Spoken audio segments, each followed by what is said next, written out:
Very good morning student. आज हम बात करने वाले हैं यूनिट सेकंड में कम्युनिटी यानी समुदाय के बारे में। प्रीवियस वीडियो में हम लोगों ने सामाजिकरण क्या होता है उसके बारे में हमने देखा था। सामाजिकरण यानी कि सोशलाइजेशन का मीनिंग, उसके फीचर्स और उसके उद्देश्य यानी ऑब्जेक्ट देखे थे। इसी के साथ में आपका एक टॉपिक है समुदाय यानी कम्युनिटी के बारे में, तो उसके बारे में ही हम लोग बात करेंगे।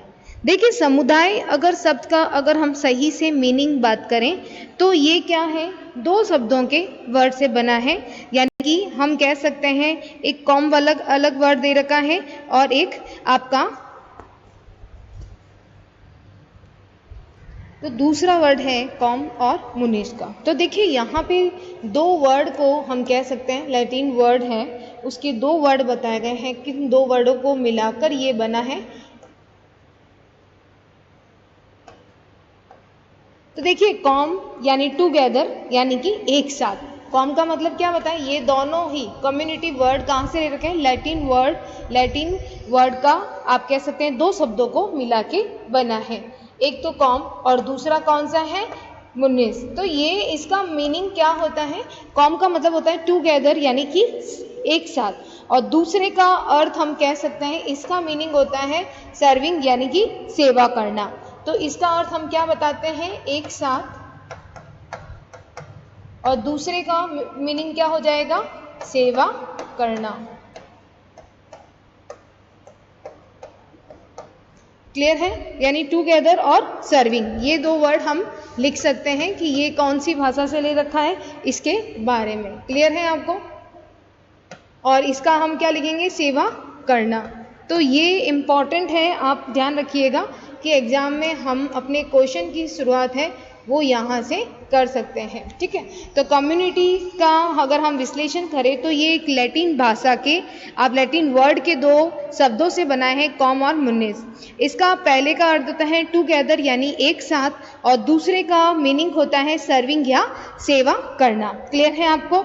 इस प्रकार अगर हम देखें तो कम्युनिटी का मतलब क्या होता है, साथ मिलकर सेवा करना। अगर हम इसे सिंपल सी वर्ड में समझाना चाहें तो इसे क्या होगा, साथ मिलकर सेवा करना, साथ मिलकर सेवा करना।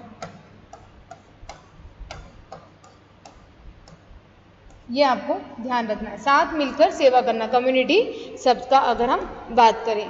तो चलिए स्टार्ट करते हैं हम लोग एक डेफिनेशन से, जो कि प्रोफेसर मेंजर की डेफिनेशन है। उन्होंने अपनी इस डेफिनेशन में क्या कहा है, एक समाज जो एक निश्चित भूभाग पर रहता है समुदाय कहलाता है। ठीक है, यानी कि क्या डिफाइन करता है, ज्योग्राफिकल एरिया को डिफाइन करता है कि यानी एक समाज है जो कि एक निश्चित भूभाग पर एक ज्योग्राफिकल एरिया को बता रहा है पर्टिकुलर, उसी को ही हम क्या कहते हैं, कम्युनिटी या समुदाय कहते हैं। क्लियर है आपको। तो आपको एक डेफिनेशन लिखनी है या आप चाहें तो दो लिख सकते हैं। ठीक है, तो सोसाइटी का मतलब क्या है, किसको डिफाइन कर रहा है, ज्योग्राफिकल एरिया। ठीक है, यानी भूभाग को। ठीक है, और उसी को ही हम क्या कहेंगे, कम्युनिटी कहेंगे। ये प्रोफेसर मेंजर की डेफिनेशन है, HC मेंजर की। ठीक है, नेक्स्ट बात करते हैं हम लोग बॉगार्ड्स की एक डेफिनेशन बात करते हैं कि ये क्या है, कम्युनिटी क्या है, तो उसके बारे में। तो एक वह समुदाय एक सामाजिक समूह होता है जिसमें कुछ मात्रा में हम की भावना हो और जो किसी क्षेत्र विशेष में रहता हो। देखिए यहाँ पे भी क्षेत्र विशेष का वर्ड आ रहा है, यानी ज्योग्राफिकल एरिया को बता रहा है, साथ ही हम की भावना बता रहा है। तो कम्युनिटी का मतलब क्या होता है, community is a social group with the some degree of we feeling and living in a given area. तो दो वर्ड बता रहे हैं, वी फीलिंग कि हमारी क्या भावना है, दूसरा हम जो पर्टिकुलर एरिया में रह रहे हैं उसको बताएगा ये आपका कह सकते हैं समुदाय। क्लियर है आपको। तो सिंपल सी वर्ड में अगर हम बात करें कि समुदाय का मतलब क्या होता है, समुदाय का मतलब होता है कि एक साथ मिलकर रहना या एक साथ मिलकर सेवा करना। ठीक है, और ये वर्ड कहाँ से ले रखा है, लैटिन भाषा के वर्ड से ले रखा है। और दोनों का मैंने आपको बताया था अर्थ कि एक का होता है एक साथ और दूसरे का वर्ड का मीनिंग क्या बताया है, सेवा करना। क्लियर है? तो उसी तरह से बहुत ज़्यादा अगर हम डिटेल में बात करें तो जो कम्युनिटी है उसका मतलब होता है सामाजिक जीवन। सामाजिक जीवन का आप कह सकते हैं वो क्षेत्र जहाँ पे आपको समाज में पहचाना जा सकता है, आप ग्रुप में रहते हैं, यानी कि वह समुदाय सामाजिक समूह होता है जिसमें कुछ मात्रा में हम की भावना और विशेष क्षेत्र में रहना होता है। यानी कि एक सीमित क्षेत्र के अंदर रहने वाले सामाजिक जीवन के संपूर्ण संगठन को हम समुदाय कह सकते हैं। यानी कि हम क्या बात कर रहे हैं कि एक पूरा टोटल हम कम्युनिटी किसे कहेंगे कि आप एक सोसाइटी में रह रहे हैं, अपना सामाजिक जीवन रह रहे हैं, यानी कि सोशल लाइफ जी रहे हैं, और उसी को ही हम क्या कहेंगे, कम्युनिटी कहेंगे। क्लियर है आपको? तो ये कम्युनिटी की आप कह सकते हैं डेफिनेशन है। आपको पहले कुछ वर्ड से स्टार्ट करना है, समुदाय वर्ड का, साथ ही साथ हमें 2 डेफिनेशन है वो याद रख के लिखनी है। उसके बाद अगर हम बात करें कि समुदाय की या आप कह सकते हैं कम्युनिटी की क्या क्या विशेषता होती है, तो देखिए अगर हम फीचर्स की बात करें या विशेषता की बात करें कि क्या क्या विशेषताएं हो सकती है, तो पहली अगर हम बात करें तो स्थानीय क्षेत्र, यानी कि कहाँ से रिलेटेड है वो। ठीक है, तो पहला वर्ड क्या आ जाएगा हमारा, स्थानीय क्षेत्र, यानी आपकी लोकेलिटी क्या है। तो स्थानीय क्षेत्र में क्या आ जाएगा, आपकी लोकेलिटी क्या है, उसके बारे में हमको लिखना है। ठीक है, तो ये लिखने के बाद आप कह सकते हैं इसके बारे में थोड़ा सा आपको समझाना है, और आप चाहें तो इसे डायग्राम से बना सकते हैं। स्थानीय क्षेत्र, देखिए समुदाय का सबसे महत्वपूर्ण जो वर्ड आ रहा है वो आ रहा है ज्योग्राफिकल एरिया, यानी भूभाग, यानी क्षेत्र। प्रत्येक समुदाय का एक निश्चित भौगोलिक सीमा होती है जिसके अंदर वो समुदाय में रहता है। वर्तमान समय में अगर हम बात करें तो गांव और नगर की कुछ सीमा का विस्तार हुआ है, यानी पहले गांव बहुत छोटे थे, तो अब देखिए आप आधुनिक तरीके भी बहुत से आ गए हैं, तो गांव का और शहरों का क्या हुआ है, विस्तार हुआ है। ठीक है, यानी कि उनके भौगोलिक क्षेत्र का तो क्षेत्र है वो थोड़ा बड़ा हुआ है। ठीक है, साथ ही साथ इसमें हम लिख सकते हैं कि निश्चित भौगोलिक क्षेत्र के अंदर ही कोई समूह रहता है, उसी को ही हम कम्युनिटी या समुदाय कहेंगे। तो यहाँ पे लोकेलिटी में क्या आएगा, एक विशेष क्षेत्र में रहने वाला जो समूह है वो क्या कहलाएगा, समुदाय कहलाएगा या कम्युनिटी कहलाएगा। ठीक है, वास्तव में अगर हम बात करें तो एक भौगोलिक सीमा के अंदर नियंत्रण रहने के कारण लोगों में आप देखते हैं आपसी प्रेम, परस्पर सहयोग की भावना, ये सभी विकसित हो जाती हैं। जब कोई समाज में समुदाय रहता है एक विशेष क्षेत्र में, जब वो साथ में रहते हैं तो उनमें एक दूसरे की मदद करना, ठीक है, उनको आप कह सकते हैं परस्पर प्रेम, ये सभी जो अच्छी चीज़ें हैं, नैतिक मूल्य है, ये सारा विकसित उनमें हो जाता है। तो सामुदायिक भावना का दायित्व क्या है, आप कह सकते हो कि समुदाय में एक निश्चित एक संगठित समूह का अस्तित्व आना, ये क्या कहलाता है, समुदाय कहलाता है। तो यहाँ पे आपको लिखना है स्थानीय क्षेत्र यानी भूभाग, जो इसकी डेफिनेशन में भी आया था कि समुदाय का मतलब, कम्युनिटी का मतलब क्या है, एक निश्चित भूभाग में रहना। क्लियर है? साथ ही साथ दूसरा हम लिखेंगे पब्लिक ग्रुप। दूसरा हम क्या लिखेंगे, पब्लिक ग्रुप। पब्लिक ग्रुप यानी जन समूह।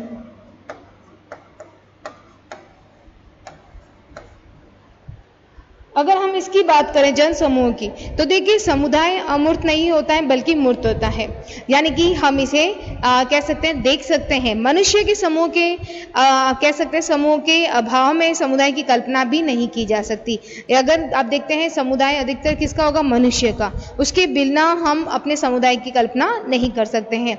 अगर एग्जाम्पल की बात करें तो किसी गाँव का अस्तित्व उसमें रहने वाले लोगों के बिना असंभव है। यानी गाँव का अगर हम बात करें किसी भी गाँव की, तो गांव की पहचान कहां से हो रही है, वहां के लोगों की। अगर लोग ही उस गांव में नहीं होंगे तो हम क्या कहेंगे, उस गांव की कल्पना भी नहीं कर सकते।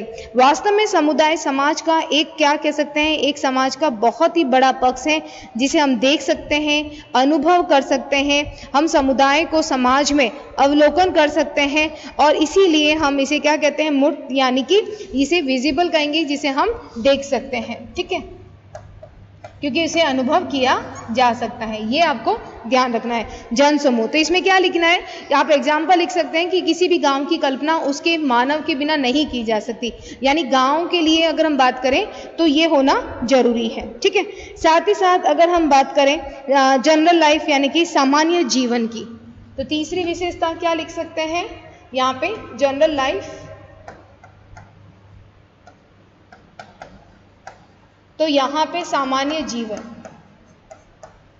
समुदाय में रहने वाला जो प्रत्येक मनुष्य होगा वो कैसे अपना सामान्य जीवन किसकी वजह से जी पा रहा है, समुदाय की वजह से। समुदाय का विकास किसी निश्चित की पूर्ति के लिए होता है। समुदाय का मेन ऑब्जेक्ट अगर हम बात करें सामान्य जीवन व्यतीत करना होता है, किसी विशेष उद्देश्य की पूर्ति करना। यहाँ सामान्य जीवन का अर्थ संपूर्ण जीवन से है, जीवन यापन करना, शिक्षा लेना, मनोरंजन करना, सुरक्षा आदि समस्त आवश्यकताओं की पूर्ति समुदाय के अंदर होती है। यानी कि अगर हम किसी भी पर्सन की बात करें, किसी भी एक की बात करें, तो वो अपना सामान्य जीवन किसकी वजह से जी पा रहा है, सिर्फ समुदाय की वजह से जी पा रहा है, क्योंकि वहां पे समुदाय में रहने पर उसे सुरक्षा की पूर्ति होती है, साथ ही उसे मनोरंजन पूर्वक वो रह सकता है, शिक्षा यापन कर सकता है। तो ये सारी की सारी चीजें हम किस में कहेंगे, सामान्य जीवन में। सामान्य जीवन किसकी वजह से जी पा रहा है, वो समुदाय की वजह से जी पा रहा है। तो ये आपको ध्यान रखना है। ठीक है, साथ ही साथ बर्थ का लिख सकते हैं जन्म, समुदाय का निर्माण जानबूझकर किसी पूर्व नियोजित कार्य के अनुसार नहीं किया जाता। हाँ, यानी कि हम कह सकते हैं कि किसी निश्चित स्थान पर व्यक्तियों के चेतन प्रयास के फलस्वरूप समुदाय का निर्माण नहीं होता है, बल्कि जब किसी एक स्थान पर कुछ व्यक्ति आकर बस जाते हैं और लंबे समय तक साथ साथ रहते हैं तो उसे सामान्य जीवन व्यतीत करते हैं, सामान्य रहन सहन के तरीके, सामाजिक रीति रिवाज अपनाते हैं, प्रथाओं को अपनाते हैं, परंपराओं का पालन करते हैं, तो अपने आप कह सकते हैं समुदाय का धीरे धीरे जन्म होता है। यानी कि समुदाय को निर्माण हम जानबूझकर या प्लानिंग कर कर नहीं कर सकते हैं। इसका मतलब क्या होता है कि समुदाय का जो जन्म है वो स्वयं ही जन्म होता है, उसे हम आर्टिफिशियल नहीं बना सकते। ये आपको ध्यान रखना है। ठीक है, यानी कि समुदाय का जन्म हम पूर्व नियोजित प्लानिंग से नहीं कर सकते हैं। समुदाय का निर्माण हम किस वजह से कर पाएंगे, समुदाय का निर्माण हम जब कोई व्यक्ति है वो किसी स्थान पर आके बस जाते हैं और लंबे टाइम तक, लॉन्ग टाइम पीरियड पे वो वहीं रहते हैं, वहाँ के कल्चर को फॉलो करते हैं, कस्टम्स को फॉलो करते हैं, तो वहाँ हम कहेंगे ऑटोमेटिकली वहाँ पे समुदाय का क्या हो जाता है, निर्माण हो जाता है। तो ये आपको ध्यान रखना है। तो समुदाय के निर्माण में स्वतः जन्म होता है, उसे आर्टिफिशियल नहीं बनाया जा सकता है, ये आपको ध्यान रखना है। देखिए सामुदायिक भावना, कम्युनिटी जो से आप कह सकते हैं सेंटिमेंट, यानी किसी निश्चित भौगोलिक क्षेत्र में रहने के कारण समुदाय नहीं बन जाता, उसमें सामुदायिक भावना का होना आवश्यक है। यदि सामुदायिक भावना का अर्थ यह है कि किसी व्यक्ति में अपनापन समझना, हमारे जैसे अपनत्व, दूसरे आप कह सकते हैं शब्दों का प्रयोग करना, अच्छाई बुराई, हानि लाभ, मान अपमान को अपना समझना, तो ये सारा का सारा हमारी इमोशनल यानी कि भावनाओं से जुड़ा है। तो सामुदायिक भावना समुदाय के सदस्यों के एक दूसरे के सुख दुख को बांटना, रीति रिवाज संस्कारों को अपनाना और अनुसरण करना को प्रेरित करता है। यानी समुदाय ही सामुदायिक भावना का विकास करता है, ये आप लिख सकते हैं। तो कम्युनिटी की वजह से ही एक दूसरे की भावना का, एक दूसरे में अपनत्व की भावना, ये सारी विकसित किसकी वजह से होती है, सिर्फ समुदाय की वजह से। समुदाय में अगर भूभाग के क्षेत्रों को अगर हम बताएंगे तो उसको हम और आगे थोड़ा सा क्या लिखना होगा कि यहाँ पे भावनाओं का विकास होना भी जरूरी है। भावनाओं का मतलब है कि समुदाय में जो लोग रह रहे हैं उनमें आपस में प्रेम होना चाहिए, अपनेपन की भावना होनी चाहिए, आपस में संस्कारों को, रीति रिवाजों को अपनाना होना चाहिए। ठीक है, साथ ही साथ आप कह सकते हैं सामुदायिक भावना मुख्य अगर हम बांटना चाहें तो 3 रूप में दिखाई देती है। हम की भावना यानी वी फीलिंग, भूमिका भावना यानी रोल फीलिंग, और निर्भरता की भावना यानी डिपेंडेंस फीलिंग। तो ये 3 तरह की होती है। क्या क्या है, सामुदायिक भावना को हम 3 रूपों में दिखा सकते हैं। यानी कम्युनिटी जो हमारी इमोशंस हैं, भावना है, उनको हम कितने पार्ट में दिखा सकते हैं, 3 में। We feeling, role of feeling और डिपेंडेंसी ऑफ फीलिंग, यानी कि निर्भरता भूमिका भावना और हम की भावना। ठीक है, हम की भावना कुछ व्यक्तियों, वस्तुओं, स्थानों के प्रति मानसिक लगाव के रूप में व्यक्त होती है, जबकि आप देखते हैं भूमिका भावना का मतलब होता है दायित्व भावना से, यानी कि समुदाय के सदस्य एक दूसरे के प्रति कर्तव्यों का पालन करते हैं, क्रियाओं में योगदान देते हैं और सभी एक दूसरे को उसका महत्व देते, एक दूसरे को अपनापन समझते हुए उनकी सारी की सारी आप कह सकते हैं सुरक्षा वगैरह इन सब का कर्तव्य निभाते हैं। निर्भरता की भावना के अंतर्गत है कि समुदाय के सदस्य यह अनुभव करते हैं कि हमें अपनी जैविक और मानसिक आवश्यकताओं की पूर्ति परस्पर सहयोग करने से होगी, अलग अलग अस्तित्व से नहीं। तो आत्मनिर्भरता की यह चेतना समुदाय के संगठन से ही प्राप्त होती है, सामाजिक व्यवहार पर नियंत्रण रखने का कार्य करती है। तो ये चीज आपको ध्यान रखनी है। तो हम की भावना का मतलब आप समझ गए होंगे कि एक अपनत्व की भावना या मानसिक लगाव। ठीक है, वी फीलिंग। दूसरा वर्ड क्या है? भूमिका भावना यानी रोल ऑफ फीलिंग, और रोल ऑफ फीलिंग में यानी कि एक दूसरे के प्रति कर्तव्यों को निभाना। और तीसरा है डिपेंडेंसी फीलिंग, यानी कि डिपेंडेंसी मतलब है एक दूसरे पर निर्भर होना, यानी अलग से किसी भी व्यक्ति का कोई भी दायित्व नहीं होता है, वो एक दूसरे के साथ ही क्या करते हैं, अपने कह सकते हैं एक दूसरे के ऊपर निर्भर रहते हैं। उन्हें पता है एक दूसरे पर निर्भर नहीं रहेंगे तो हमारा कोई भी कार्य पूरा नहीं हो पाएगा। ठीक है, अब देखिए नेक्स्ट हम कह सकते हैं कॉमन रूल्स, यानी कि सामान्य नियम। देखिए यहाँ पे एक विशेषता और बता सकते हैं कि सामाजिक व्यवहार के विषय में सामान्य नियम, मूल्य, आदर्श आदि के द्वारा नियंत्रित रहते हैं, यानी कि सारे समुदाय में जो भी लोग रहते हैं उनके कुछ नियम होते हैं, कुछ वैल्यू होती हैं, कुछ आप कह सकते हैं आइडियल होते हैं, आदर्श होते हैं, और उन्हीं नियमों में रहकर वो समरूप आप कह सकते हैं संगठन में रहता है। तो ये हम विशेषता लिख सकते हैं इसके बारे में, कम्युनिटी के बारे में। आत्मनिर्भरता भी लिख सकते हैं। ठीक है, तो यहाँ पे कुछ कह सकते हैं कि आत्मनिर्भरता का मतलब है कि छोटे छोटे अपने पूर्व आप कह सकते हैं उद्देश्य को पूरा करने के लिए वो एक दूसरे पर आत्मनिर्भर रहते हैं, ताकि जिसमें परस्पर भावना का विकास हो पाए। तो ये आपको ध्यान रखना है।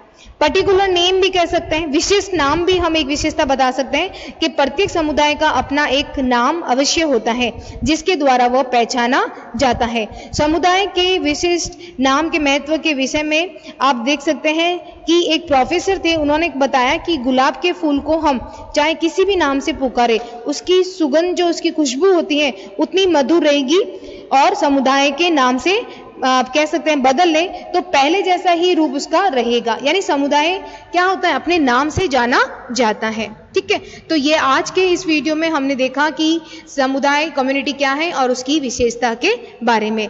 नेक्स्ट वीडियो में हम इसके आगे का टॉपिक